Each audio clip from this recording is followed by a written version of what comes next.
Γεια σας φίλοι μου, σήμερα θα πάμε να δούμε τι τελική πιάνει το Zip. Το είχα μετρήσει μια φορά με GPS, είχε γράψει 119, στο κόντερ δεν λέει προφανώς γιατί πάει μέχρι 80 το κόντερ. Πιστεύω πάει μέχρι 120, θα το προσπαθήσουμε, θα δούμε. Μου το ζητάνε πολλοί συνδρομητές να δούνε πόσο πάει τελική, γιατί δεν πιστεύουν ότι πάει τόσο γρήγορα με αυτό το κυλινδροπίστολο, διότι δεν ανεβάζει πάρα πολλές στροφές. Πάμε να δούμε, ελπίζω να κάνουμε 120 χιλιόμετρα. Έξω έχει ωραίο καιρό, δεν φυσάει, έχει ήλιο. Είναι περίπου στους 20 βαθμούς, 22 εκεί, και πάμε να ξεκινήσουμε.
Μόλις επέστρεψα, έκανα δύο πάνω κάτω της υγρού, όπως θα είδατε και στο βίντεο, για να πάρουμε μέτρηση και στην κατηφόρα και στην ανηφόρα.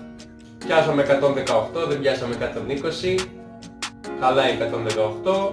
Εντάξει, το μηχανάκι έτσι κι αλλιώς δεν είναι για τελική, απλά από τα 0 μέχρι τα 70-80 τα πιάνει πολύ γρήγορα. Είμαι ευχαριστημένος. Πιθανόν να αλλάξω και κύλινδρο πίστονο γιατί έχω ήδη πάρει ένα λίγο πιο γρήγορο. Αυτά. Αν σας άρεσε το βίντεο πατήστε ένα like, κάντε μια εγγραφή και τα λέμε σε επόμενο βίντεο. Καλή συνέχεια.